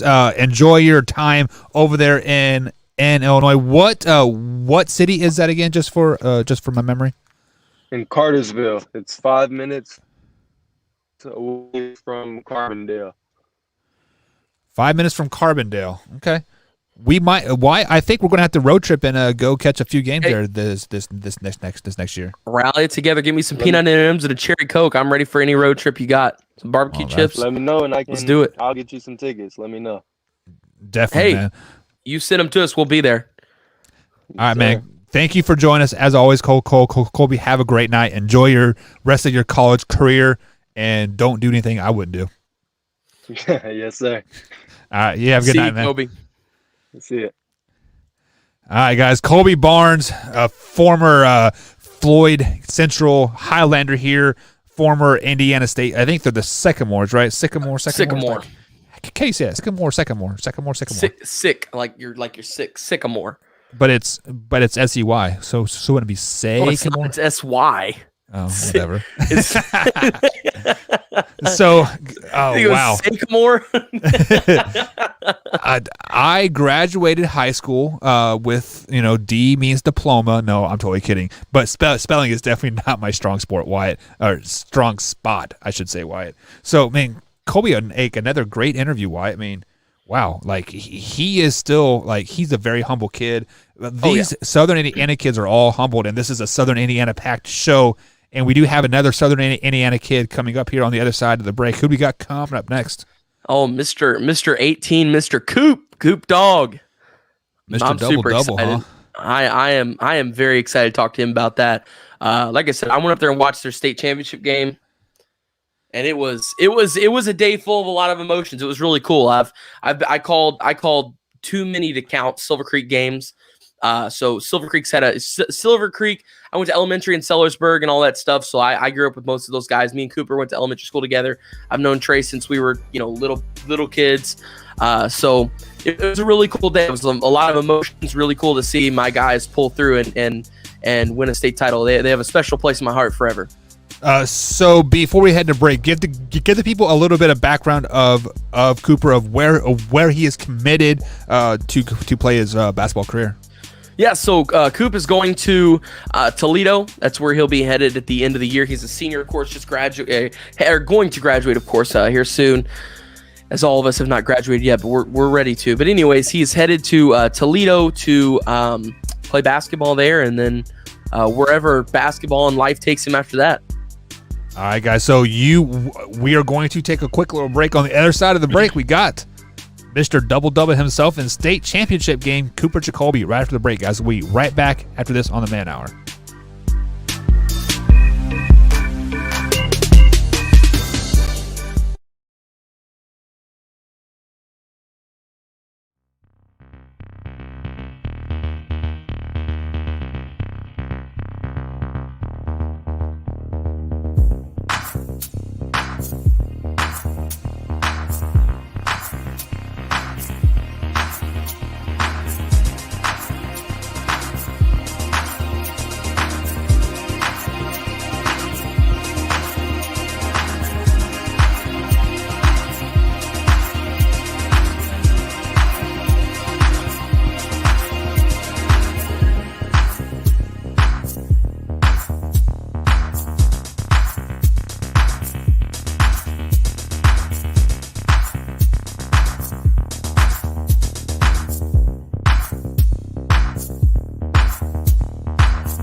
And welcome back to the Man Hour, guys. Michael Buckeyes along with Wyatt Williams tonight. Brandon Combs is out dealing with some family issues, so definitely keep him in the thoughts and your prayers, if you guys would, with him tonight. He'll be back with us coming Sunday here. But Wyatt, before we bring Cooper Jacoby on, Mr. Double-double himself in the state finals game here, I want to bring up some of his highlight tape here. This is a sectional game. I believe it was this year, and you can tell just by way he warms up. He is a leader, a vocal leader on that team. Very, very, very, he seemed to be the X factor on this team, right, Wyatt? Oh, absolutely. There's a lot of really great players to that Silver Creek team. Excuse me. D1 talent all over the place. But Cooper is an incredible leader and an incredible player. I'm really excited to get him on here. I'm excited to ask him about this 18-18 that he had in this state title game, which is got to be the greatest state title performance I think that I have ever seen in my life. It's up there, I think, all time for state final performances. It is way up there. Well, Wyatt, we do have him smiling ear to ear backstage, Mr. Double-double himself. Let's go ahead and welcome Cooper to the show here. Cooper, what's going on, man? Hey guys, nothing much. How are you? We are great. Pretty good, man. We are great. Awesome. So I won't waste any time. I mean, I'm just going to hit it right out of the gate. Okay, Mr. 18. That's all I need to say. Mr. 18. Wow. That is all I'm going to say. What was that like? I mean, I asked, we had Trey on at the beginning of the show, and I asked him, I was like, did he eat anything different that morning? Was there, he said you ate a ham and cheese sandwich. Is that what you ate? Yeah, I had a Subway sandwich before the game. And that's exactly what he said. $5 foot long. Yeah. Did you put anything different in the ham and cheese sandwich, or is it just? Nope, basic sandwich. Buck asked earlier, you get mayo? Do you get mayo on your sandwich? We didn't. They were provided, so we had no mayo, no sauce. No sauce. Cool. All right. Oh, so a anyway, dry ham sandwich. Yeah, I know, right? Gosh. Wow. Hey, well, okay. I mean, I guess it worked. You are a different breed, right? Right there off the off the bat. Yeah, I guess. Cooper's built different, but anyways, so 18 rebound. Did they tell you, was that a record in the state finals game? Was that at least top 5? I mean, it was impressive. Yeah, I thought it was cool after, but then I looked, and I think I could be wrong. I think someone had 19 the game before. 19? I think Kurt Hoff or Caleb, not Caleb, but I could have saw it wrong. But I could be wrong, but I feel like I saw it and I was, kind of excited, and then I saw the next day someone had better, but I could be wrong. But somebody at 19, still nonetheless, okay, if it was Kurt or if it was Caleb first, they are 5s, okay? You play the 3 and the 2 primarily, so for a 3, that 18 rebounds though, that was incredible. I appreciate that. Yeah, so go ahead, buddy. Yeah, it was cool. I didn't know much about the stats till after, but story our coach said one thing the other team was focusing on the whole week, and said the X factor was the rebounding. He had heard one of the coach's interviews or something, and he said that I think they'd averaged like 34 and we averaged 35.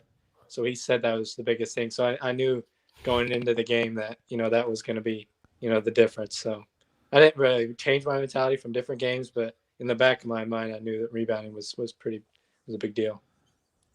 Absolutely. So, you close it off and you get one of the highest honors in the state, in my opinion, which is overlooked often, but you get the Mental Attitude Award, and, 100% well deserved. I got to say, not to toot my own horn or anything, I actually predicted it before.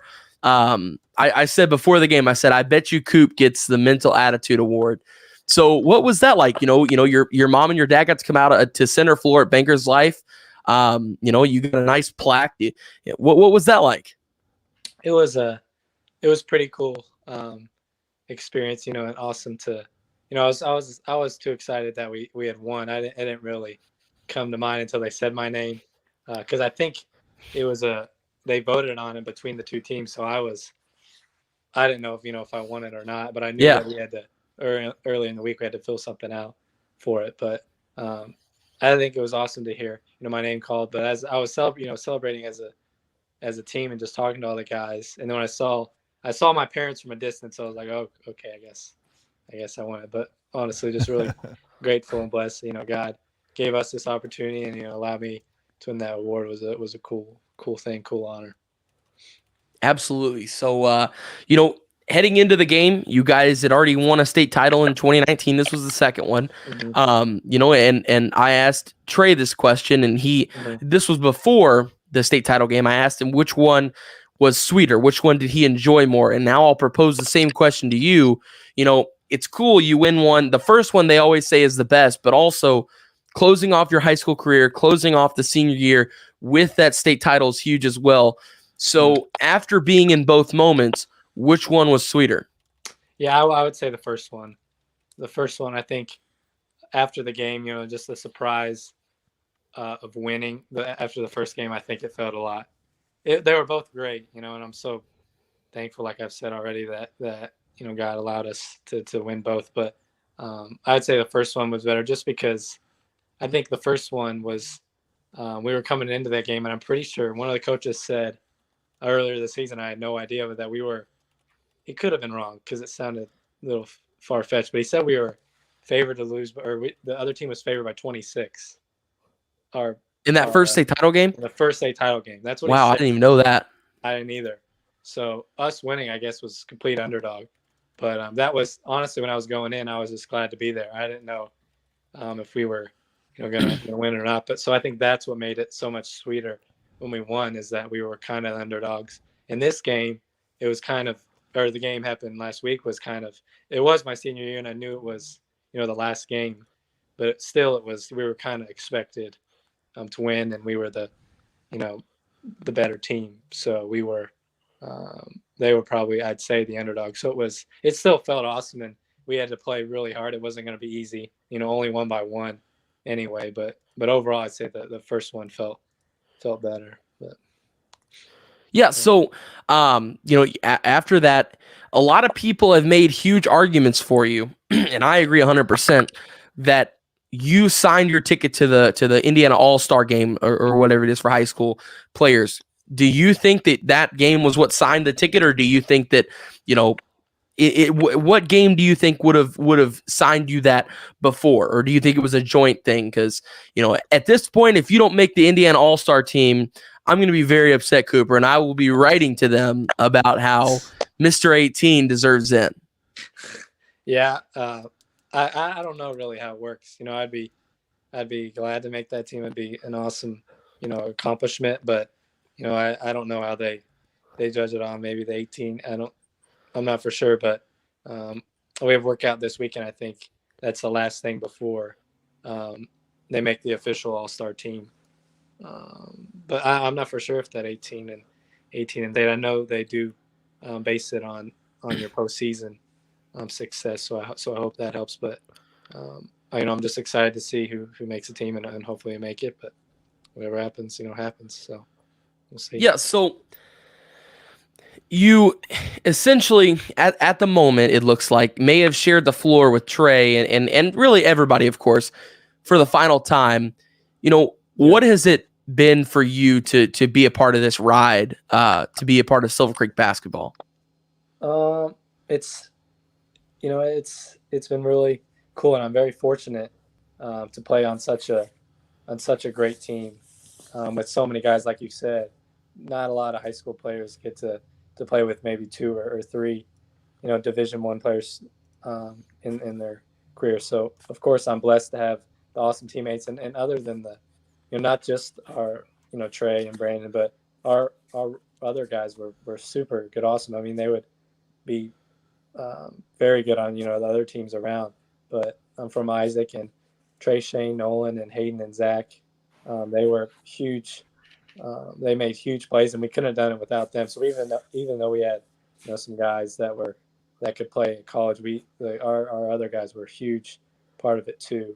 And also our community, I always go back to them. I'm so thankful that they were able to show up to all the games, and they really supported it, even though fans was different because of COVID. It meant a lot for all the people of Silver Creek. I think, like you said last time, just the support is huge, and the coaches, they put so much time and effort in scouting and every game, and then leaving time for the family. So I'm thankful that God let me play at Silver Creek for 4 years, but it was an awesome ride. Absolutely. So, talking about, many of the things you were fortunate for, playing in Banker's Life, of course, is one of those. Mm-hmm. What was that like to play on the floor that guys like, LeBron James have played on? You've guys that are in the NBA, professional basketball players. How cool is that to kind of, walk out on the floor for the first time and, look around and be like, wow, like I'm on the same court as some of the greatest athletes in the world? Mm-hmm. It's actually, pretty interesting. It's high school, not just the atmosphere, but just when you're the perception with the goal, it's not a big deal for college and NBA players because, they're doing that every night. But for a high school player, once you go to Banker's Life, at least for me, it's especially since we didn't get to practice. We didn't get the day before to practice before state, but the court and looking is a little different when you start playing, and the lights are really bright. That was the first thing I noticed my sophomore year when I got on the court was the lights were really bright. It took a minute to get used to them. Yeah. So I think just the overall, not just the atmosphere, but the look of the whole arena and the lights just make it not just like if we play at Seymour, it's a big place, one of the biggest high schools in Indiana, but it still doesn't have that same feeling as Bankers Life did. So it was an awesome arena to play in. Absolutely. Buck, you got any questions, buddy?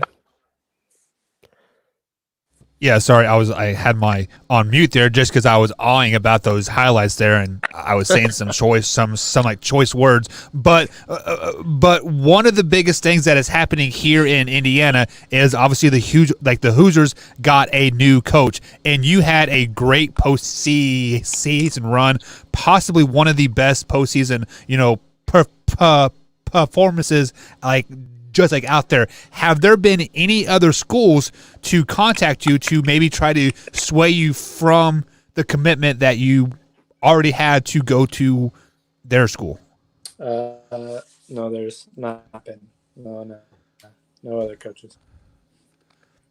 So would you be open to possibly going to a Power 5 school if that opportunity came? Maybe in the future, if that was an opportunity, I'd probably think about everyone wants to pay at that type of level at one point, in college. But for me, I'm just getting ready, now for Toledo and getting to play with a great group of guys and a great conference is, my goal now is to prepare for that and to get ready to play at that next level because mid-major, high major, there may be a difference when you look at the tournament, but in the end, it's college basketball, Right. And they still there's still so many upsets. So for me, it is cool to think about maybe do that in the future, but right now, just looking forward to playing college at Toledo. Yeah, so after watching the March Madness tournament this season, we saw the parity in college basketball from top to the very, very low teams. You are going to a Toledo team that very few people know much about, and Wyatt has pretty much basically wrote you guys into the bracket for next year. Do you guys think you guys can make a deep run in a NCAA tournament format if you get that opportunity? I think we could, and I think that was one of the the reasons when people ask why I choose this school, I think that was one of the top ones. Was just their potential to make the tournament, just because the solid group of guys they have now, and just the coaches and their culture, is a winning culture. So I think, especially with how they did this year and winning the regular season conference, just showed that there's a great group of guys there. So that's the goal, when I get there, is to hopefully do, what we just was able to do in high school, but to go far in the tournament and make the tournament would be an awesome thing. But for me, right now it's a goal, and I know that there's a lot of hard work that has to go in it, for me and the team before, you can achieve that goal. Right. So jumping over here into our comments section here, many people are really impressed about how humble you are about the whole situation. You had arguably one of the greatest state championship games that I have ever seen, and you are still thanking your teammates for having a great you're thanking your teammates and your coaches, and you're thanking God, and you never say, what, I had a great game. Where do you get that from? Is it was it instilled in you from your parents at a very, very young age, or was it just being around those players like Trey and Brandon, that kind of makes you stay humble? I think it's a little bit of both, just how I was raised and with the great guys you're with, and when you see just how good they are, I think you realize that you can't do it on your own. So I'd say, just how what they've taught me and what I've learned, whether, at church or to the Bible, just about being humble is a big thing for me, but also, like I've said already, once you go and practice and go through all the hard work with the guys, even the games that I did have a good game or I had a bad game, I realized that I couldn't do it on my own. And that we had a couple games where, I thought I played solid and we didn't win. So I think when you get that, you realize that all 5 guys, have to play good to win. So I think that's where I get it in the end, is that even if I do have a good game, it's, I just did my job and did what my teammates expected me to do. So I think that would be my answer in the end. So my follow-up question to that, this is kind of a two-parter here. We are having a debate over here on the comments section. When you eat ramen, do you leave the juice in the ramen, or do you drain the juice out? I usually drain it. Yes. Wow. Okay. Yes, Coop, you're the first person to say that all show. So with that being said, what is your favorite meal? Like if somebody were to take you out to a meal anywhere in the world, money isn't an option, what are you going to eat? Favorite meal, if I had to go fast food, because I can think now, I'd probably go the buffalo chicken tenders at Culver's, cheese curds, and then a concrete mixer.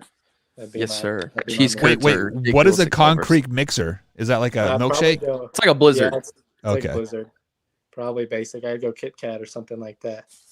But that'd be my meal if I had to choose a fast food place, just off the top of my head. There you go. We asked what kind of food anybody would take you to, and you choose Culver's buffalo chicken. I like it, man. I like it. That shows you how humble this kid actually is. It's like I don't care about going to the Cheesecake Factory or like the Longhorn Steakhouse.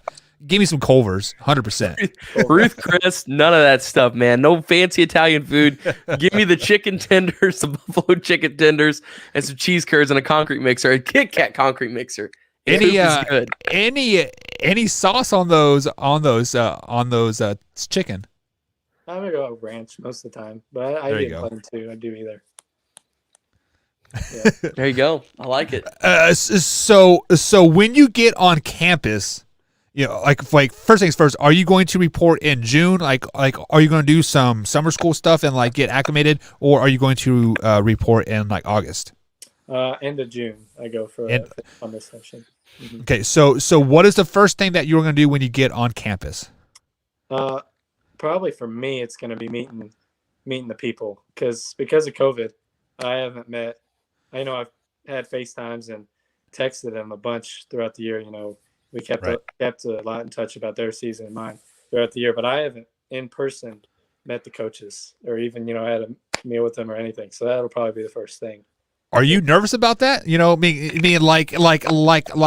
I kind of feel like you are getting married to a person that like you never met. Like this is like 90 day fiance. Yeah, I am. It'll be a little weird. I already kind of know him, but thinking about I never shook his hand. It is a kind of little weird to think about it. But can you guys shake hands? What are you gonna do if you go to shake the hand and he does a little awkward thing like elbow like bump. Because of COVID? Hopefully it's shaking hands by then. Yeah. I don't know if they would change it. So funny thing is when you bump elbows, do you guys know? Like, do you guys realize that you're actually closer to each other's face if you just like shook their hand? Yeah. I don't know why Whatever. do that. So, everybody's got a stigma now with hand touch. I don't know. That I prefer the good old fashioned handshake, but I can tell you with going around selling ads for Man Hour and stuff, it's such an awkward situation because I was always taught handshake. That is the number one rule that my dad always taught me. You have a firm handshake. You always use your right hand, all that good stuff. And then you go up to these people and you don't know if they're going to elbow. You don't know if they're going to fist bump. You don't know if they're going to shake hands. You have no clue. You just got to kind of like just go dab them up, Wyatt. Come on. There you go, man. Get them good, man. Give them a hug. You never know. I mean, it's wild. But Coop, my final question for you, buddy, before we let you go here, and I asked this to everybody so far on the show. We had Trey at the beginning of the show. We had Zen that's at Ohio State. He's a Floyd Central grad, and then Kobe Barnes. We had him just before you. But the thing that I have excuse me, the thing that I have for you before we let you go, everybody's main goal in college is to win a national title. That is number one before all. But other than winning a national title, what are your 3 biggest goals once you get on campus at Toledo? My 3 biggest goals. I'd say my first basketball related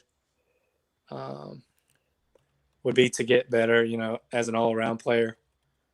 First goal is to get better because, I'm going to have to, improve a lot to be able to play, in college. Not, everyone's going to have to improve, but it's a different game. It's going to be quicker and getting your shots out quicker and playing better defense. You're not guarding high school guys every day, but you're guarding a lot better players. So I think first goal is to get there and make, all facets of my game, from shooting to defense, getting that better. Second goal,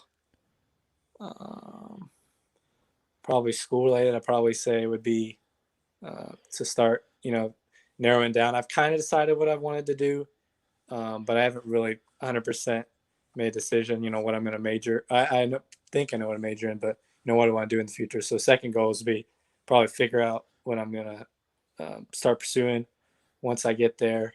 And you had those narrowed down to what? I think I'm going to do something, a math and statistics or actuary, something like that. That's over my head. Yeah. You're talking Greek. Something math related.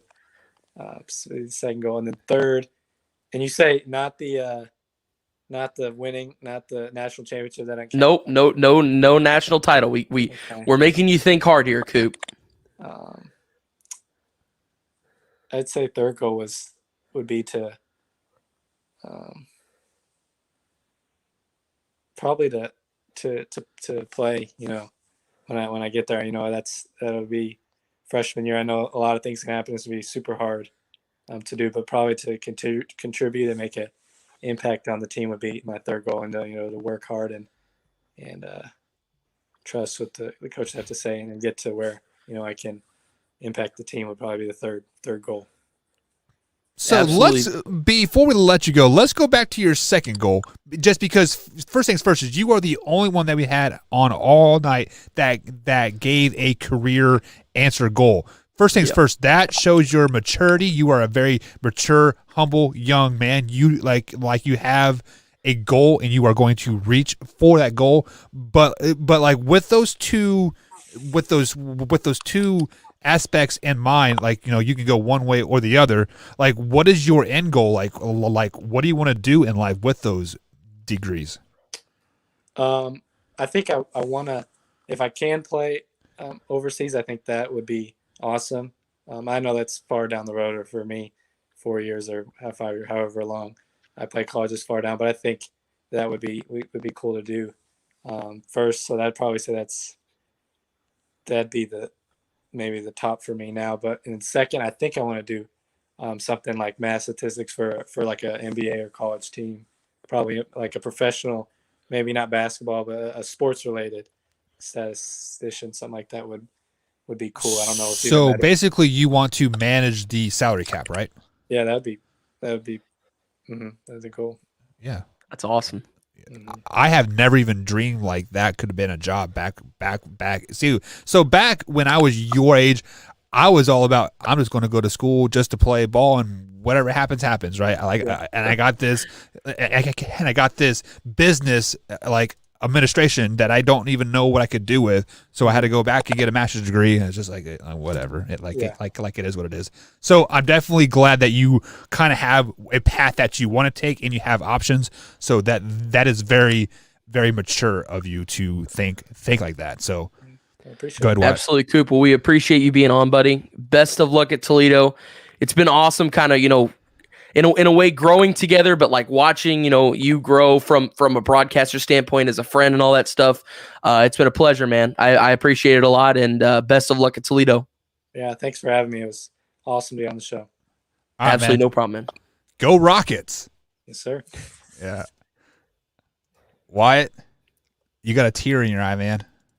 I know, man. It's crazy. Like, we're all going to college, like Cooper, and then we talked to Trey, it's nuts. It's wild. Like it's so far out there for me. I can't believe it. Like I just remember, feels like 2 weeks ago we were all playing kickball on the playground. Like, and now here we are. It was actually last Saturday that you guys were doing that, Wyatt. So. I was playing kickball. They were playing in a state finals game, so you can see how well our athletic careers, where they went and where I went. It is what it is. Well, maybe if you would have stayed at Sillersburg, maybe you could have been there too, Wyatt. Like, hey, maybe I should have went. You're right. Maybe I should have went to Silver Creek. Maybe I'd be headed to. This is all your mom's fault. It is. No, I'm kidding.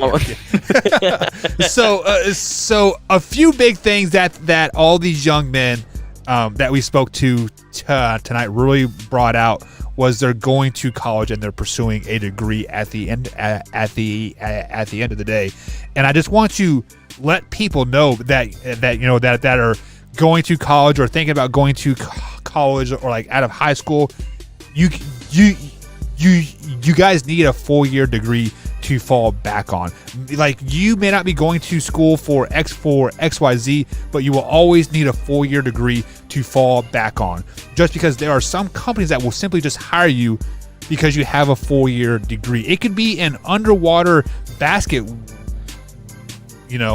whatever. As long as you have that bachelor degree, you are going to take care of yourself, take care of your family, and eventually, you will get into the life of being an adult. So, Wyatt, great interviews tonight. Great week of shows. Next week, we got the NFL mock draft. What, this is 3.0 for you or 2.0? Yep. 3.0.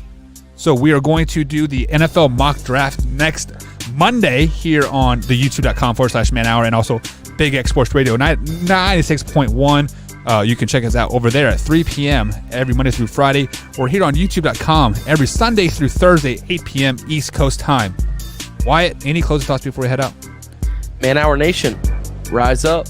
Yes, sir.